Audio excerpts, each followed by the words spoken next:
자, 여러분 안녕하십니까? 반갑습니다. 이 시간에도 민사집행법 판례를 학습하겠습니다. 오늘은 제6강 시간이 되겠습니다. 여러분 교재는 41쪽이 되겠습니다. 제6강입니다. 배당 2입니다. 자, 여러분 배당 2에 대해서 6번째 시간이 되겠는데요. 오늘 공부할 내용은요, 이중경매입니다. 이중경매. 여러분 들어보셨죠? 과거에는 이건 중복경매라고 했어요. 근데 지금은 이제 이중경매라고 한다. 그러니까 이거 뭐냐면 어떤 물건에 대해서 경매를 신청한 사람이 채권자가 두 사람이라는 얘기죠. 예를 들면 하나는 의무경매 개시결정이 될 수도 있고, 그런 상태에서 또 강제경매 개시결정이 될 수도 있고요. 이런 것들이 이중경매가 되겠습니다. 자, 그런데 판시사항과 판결 요지가 있는데요. 우선 42쪽을 잠깐 보실까요, 여러분? 법조문 민사집행법 법조문을 한번 보도록 하겠습니다. 우선 42쪽에 보니까 민사집행법 83조에 보시게 되면 뭐가 있냐면요, 경매 개시결정 등이 있습니다.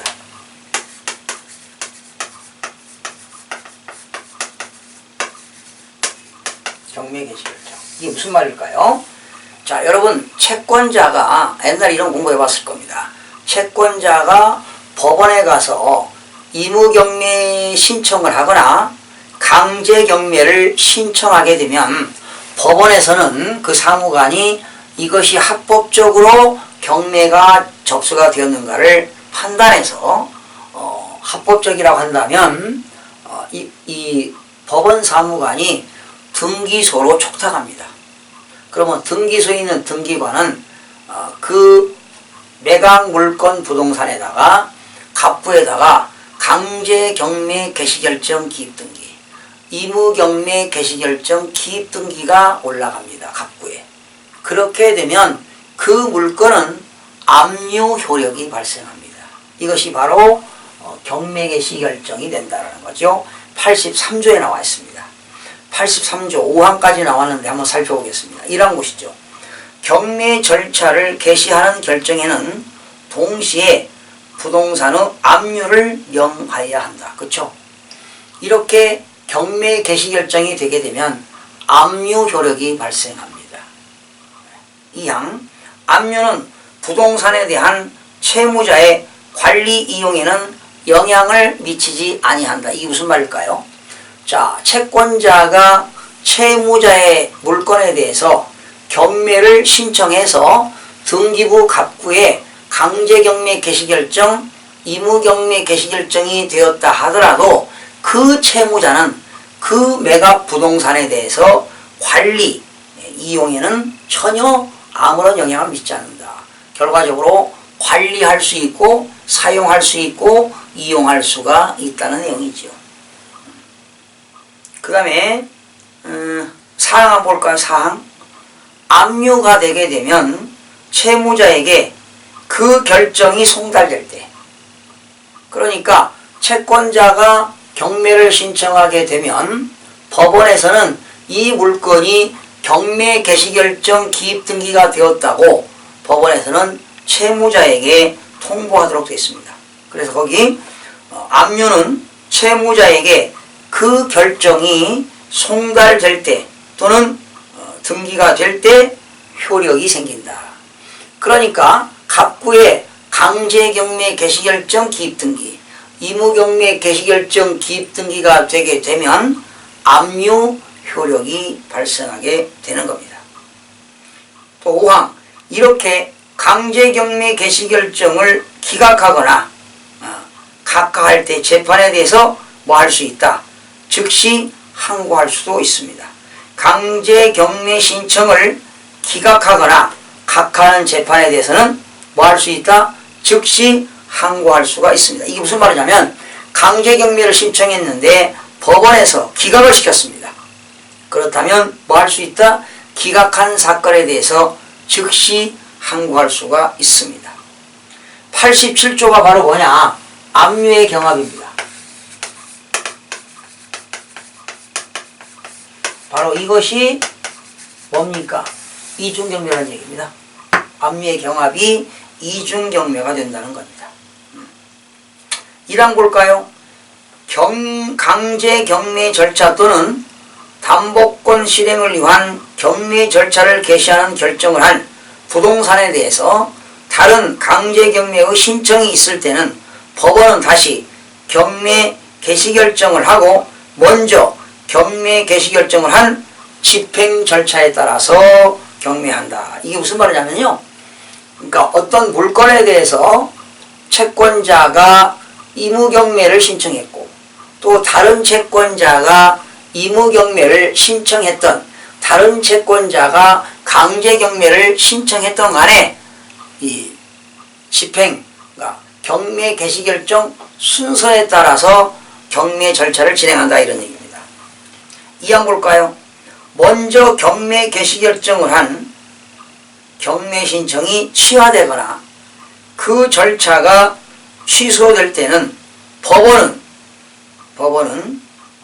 경매 개시 결정에 따라서 절차를 계속 진행해야 한다. 이게 무슨 말일까요? 그러니까 하나는 의무경매를 신청했고 한 채권자는 강제경매를 신청했는데 의무경매를 신청한 그러한 채권자가 경매를 뭐 했어요? 취하했어요. 그렇게 되면은 강제경매 신청한 후행한 나중에 신청한 그 강제경매는 계속 어떻게 된다? 경매 절차를 진행을 해야 한다는 내용이 되겠습니다. 그런 내용들입니다. 한번 쭉 읽어보시기 바라고요. 다음에 43쪽에 보시게 되면 88조에 배당 요구가 나옵니다. 자, 지난 시간에도 배웠죠? 자, 이제 배당 요구는 여러분 자신 있겠네요. 어떤 사람이 배당 요구합니까? 집행력 있는 정보를 가진 채권자. 또 경매 개시 결정 기입 등기 이후에 가압류를 한 채권자. 그러니까 강제경매 개시결정 기입등기 이후에 가압류를 한 채권자. 여러분 이때 가압류는 일반 채권이죠. 채권 평등주의에 의해서 채권이 평등합니다. 또 민법, 상법 그 밖의 법률에 의하여 우선 변제권이 있는 채권자는 배당 요구를 할 수가 있습니다. 공통상은 누굽니까? 다 채권자지요. 어떤 채권자? 집행력 있는 정보를 가진 채권자. 강제경매 개시결정 기입등기 이후에 가압류한 채권자. 또 우선 변제 청구권이 있는 채권자. 예를 들어서 우선 변제권이 있다는 것은 저당권이 있는 사람들. 그죠? 또 선순위 임차인들. 후순위 임차인이라 하더라도 대항력이 있고 대항요건과 확정일자를 받은 임차인들이 우선변제권 효력이 있으니까 우선변제권 효력 있는 청구권이 있는 채권자들은 다 배당 요구를 할 수가 있습니다. 또 이 항은 배당 요구 종기일까지 배당 요구를 한 사람이 배당 요구 종기일 전까지는 철회가 가능합니다. 그러나 배당 요구를 했는데 배당 요구 종기일이 지나서 철회하는 것은 효력이 없습니다. 그 다음에 92조가 되겠는데요. 92조는 제3자와 압류의 효력입니다.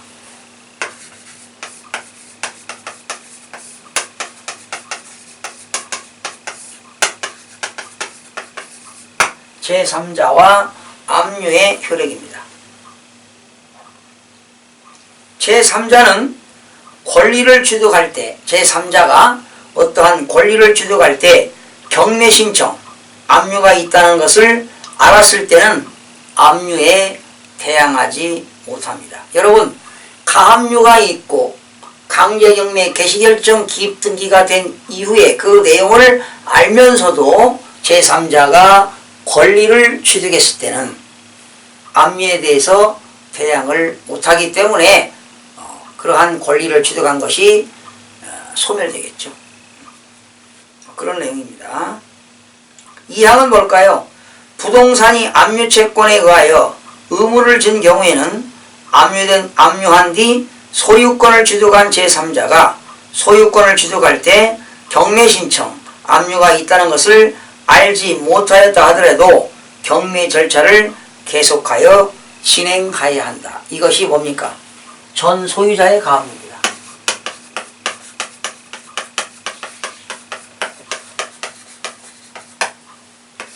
그러니까 도표를 그려보게 되면 누가 소유권 이전했죠? 여기에 가압류가 있는 상태입니다. 이게 갑이었어요. 그런데 갑 소유가 을로 소유권이 넘어갔죠. 을. 그런데 이 을이 가압류가 있는 걸 알면서 소유권을 이전했습니다.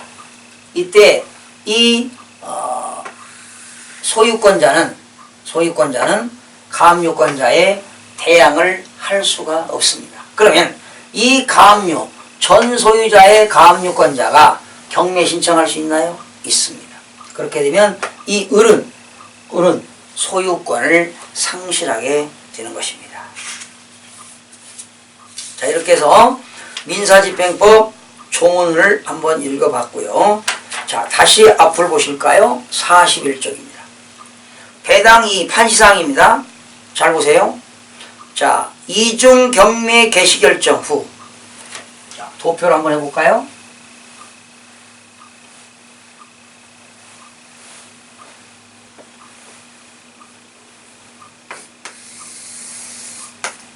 소유권이죠.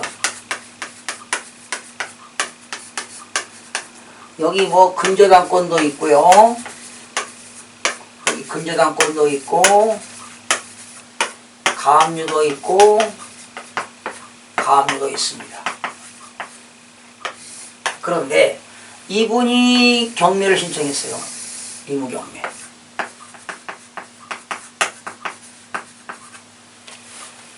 또 이 가압류권자가 또 경매 신청했어요. 강제경매.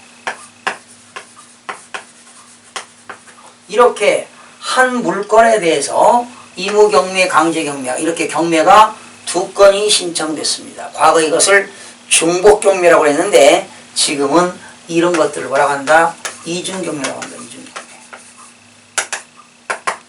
그러면 요 의무경매 신청한 사람이 경매를 신청했다면 순서대로 진행하는 거예요, 그냥.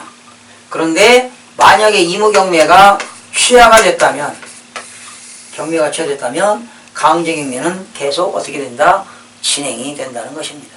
그러면 어떤 대법원 소가 제기되는가 볼까요? 이중경매 개시 결정 후 선행경매 신청이 취하됐습니다. 이게 선행경매죠. 이게 의무경매가 선행 먼저 된 거고 이거는 후행입니다. 나중에 된 거. 경매가 먼저 된 걸 선행이라고 하고 나중에 되는 것을 후행이라고 하는데 선행 경매 신청이 이게 취하됐다고요. 선행 경매 신청이 취하되거나 그 절차가 취소됐습니다. 이게 취하되거나 이 경매 절차가 취소가 되었어요. 이게 의무경매 한 게 취하가 되거나 절차가 취소가 되어 후행 경매 절차가 진행되는 경우. 후행. 이게 후행 경매 절차입니다.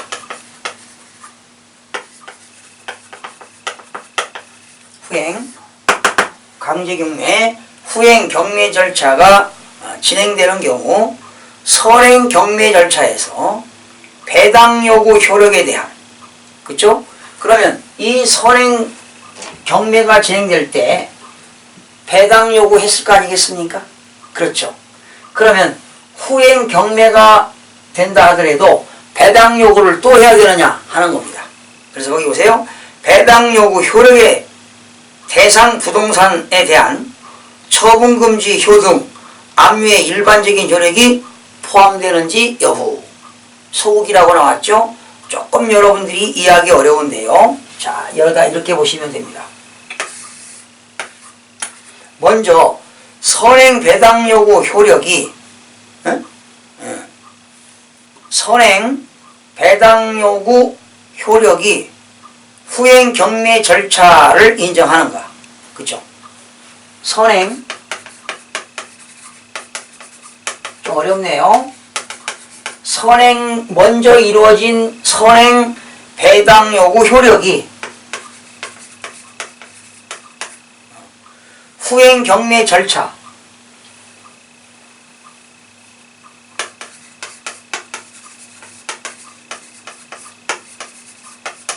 이걸 인정하는가? 인정이 됩니다. 그러니까 임의경매 개시가 이루어질 때 이 사건에 대해서 배당 요구했습니다. 선행 배당 요구 효력이 후행 배당 요구 절차에 인정되는가?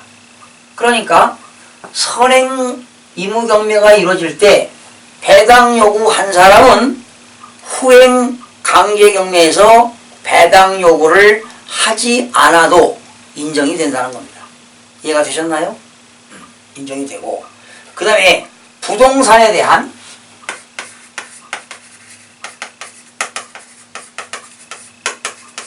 이 부동산에 대한 처분금지효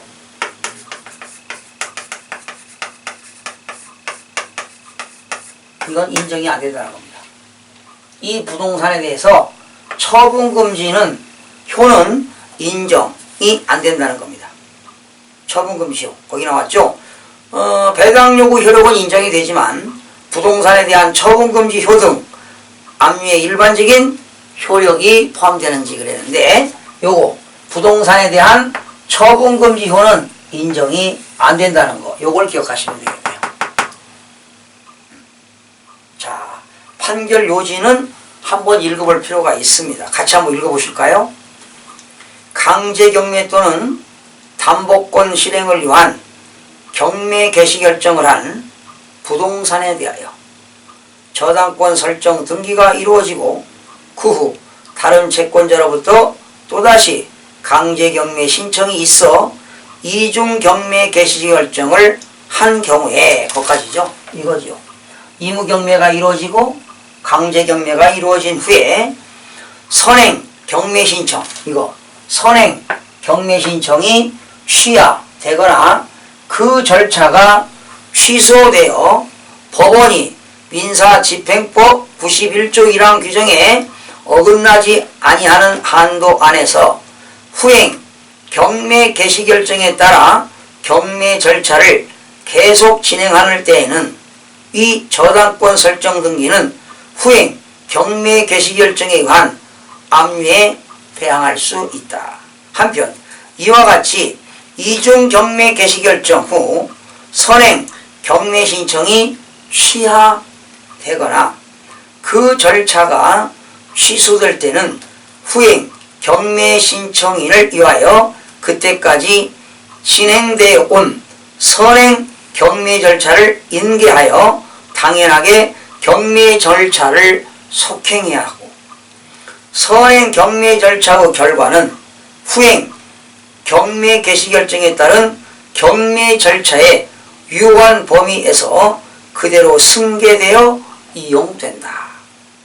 다만 민사집행법 87조 3항은 후행 경매 개시 결정에 따라 경매 절차를 계속 진행하는 경우 후행 경매 개시 결정이 선행 경매 절차의 배당 요구 종기 이후에 신청에 의한 것인 때에는 배당 요구 종기를 새로 정하여야 하고. 자, 이게 무슨 말일까요? 요 임의경매 개시 결정할 때 예를 들어서 배당 요구 종기일이 2014년 6월 30일이었다. 그러면 임의경매 신청한 거에 대해서는 요때까지 배당 요구해야 되는 거죠. 그쵸? 그런데 요것이 취하가 됐어요. 이 임의경매가 취소가 됐어요.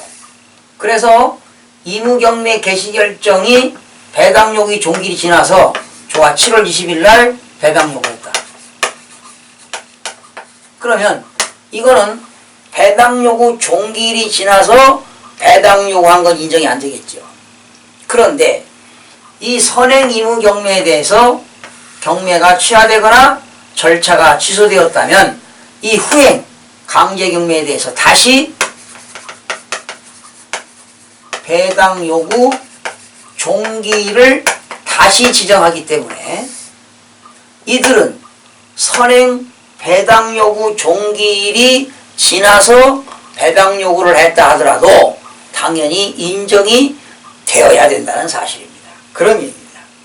이때 선행 경매 절차에서 배당 요구를 한 사람에 대해서는 다시 배당 요구 종기를 고지하지 아니한다고 규정하고 있다 이런 얘기죠.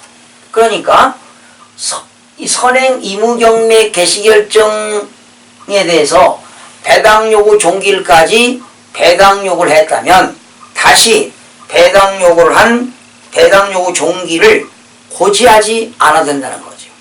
이는 선행 경매 절차에서 배당 요구를 한 채권자에 대해서는 후행 경매 절차가 진행되는 경우 다시 배당 요구를 하지 않아도 후행 경매 절차에서 배당 요구를 한 것으로 취급하겠다는 의미가 되는 거죠.